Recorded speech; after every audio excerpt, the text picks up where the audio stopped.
আসসালাতু ওয়াসসালামু আলা রাসূলিল কারীম ওয়া আলা আলিহি ওয়া সাহবিহি আজমাইন। আউযু বিল্লাহি মিনাশ শাইতানির রাজিম। বিসমিল্লাহির রহমানির রহিম।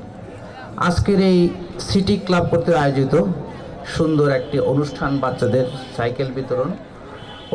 এই এই সিটি ক্লাবের দায়িত্বশীল বৃন্দ, উপস্থিত সম্মানিত অতিথিবৃন্দ, উপস্থিত এই সেক্টরের এবং আশেপাশে থেকে আসা ভাই এবং বোনেরা এবং আমার স্নেহের ছোট বাচ্চারা, আসসালামু আলাইকুম রহমতুল্লাহ। কথা বেশি বলার যেহেতু সুযোগ নাই, তো তবু আমি এই অনুষ্ঠানে এসে দুটো কথা বলার সুযোগ পেয়ে আমি সম্মানিত বোধ করছি। তো কথা আসলে আমি দুইটা কথা, দুই ধরনের কথা বলবো। একটা বাচ্চাদের উপলক্ষে। বাচ্চারা, তোমরা একটা জোরে হাততালি দাও। তোমরা নামাজ পড়েছো, তো নামাজের এই অর্থগুলা কি তোমরা জানো? যে নামাজ পড়ছো, নামাজের এই নামাজে যে কথাগুলো বলা হয় সবগুলো অর্থ জানে কে? হাত তো দেই কয়জন? নামাজের যেগুলা পড়ো তোমরা, সূরা এবং অন্যান্য যে কটা জিনিস, বেসিক জিনিস জানো নামাজের অর্থগুলা? হাত তোলা দেখি, পারো কিনা কেউ? আচ্ছা, যাই হোক, এটা তোমাদের শিখে নিতে হবে, ঠিক আছে? তাহলে নামাজের প্রতি তোমাদের আরো মনোযোগী হবা ইনশাআল্লাহ। এখন এই নামাজ পড়ার কারণে তোমরা দুনিয়াতে তোমাকে সম্মান দেওয়া হলো, তোমাদের সুন্দর একটা সাইকেল পেলা, কিন্তু তার চেয়েও জরুরি হলো এইভাবে তুমি যদি তোমার জীবন যাপন করো, ইনশাআল্লাহ এই জীবনের শেষে জান্নাত উপহার দেওয়া হবে তোমাকে। কি ভালো না? খুশি তো? এটাই দরকার।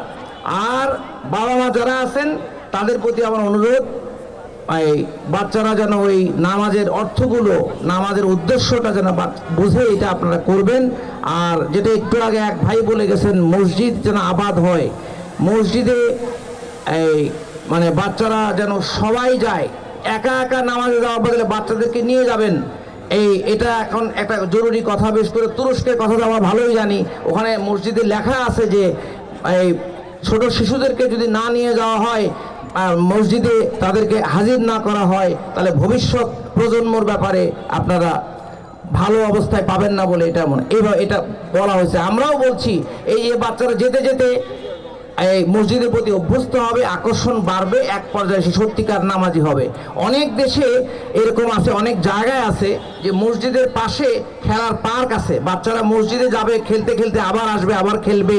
এই ব্যাপারটা আমরা যদি এখানেও বোধহয় পাওয়া যাবে, যেখানে যেখানে আছে। আর এটাই আমার কথা, বাচ্চারা সুন্দর জীবন গড়বে। আর মসজিদের আবাদের কথা আবার বলতে চাই, অনেক মসজিদে ফিমেলদের, মহিলাদের নামাজের ব্যবস্থা নাই, সেটা যেন থাকে। কারণ একটা মহিলা যদি বা একটা মেয়ে যদি, একটা মা যদি ইসলামের সম্পর্কে ধারণা ক্লিয়ার পায়, বিশেষ করে খুতবাগুলো যদি শুনতে পারেন, তার মাধ্যমে পুরো পরিবার চেঞ্জ হতে পারে।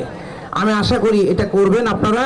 আর সালাত, ইসলামী সরকার যদি কোনোদিন ক্ষমতায় আসে, এই বলা হয়েছে যে মুসলমানরা যদি ক্ষমতায় আসে তাহলে তারা চারটা কাজ করবে। প্রথম কাজ করবে মানুষের চরিত্র গঠন। এই চরিত্র গঠনের মূল প্রোগ্রাম হলো সালাত। তারপরে বাকি কাজ চারটা করবে। অর্থনৈতিক অবস্থা মানুষের ভালো করার চেষ্টা করবে, ভালো কাজের আদেশ দিবে, খারাপ কাজে বাধা দিবে। বাংলাদেশে আজকে একটা জিনিসের খুবই অভাব, সেটা হলো ভালো মানুষের অভাব, আল্লাহ ভীরু মানুষের অভাব। এটা আমাদের করতে হবে, আমরা এটা করি। ঠিক আছে? আসসালামু আলাইকুম রহমতুল্লাহ।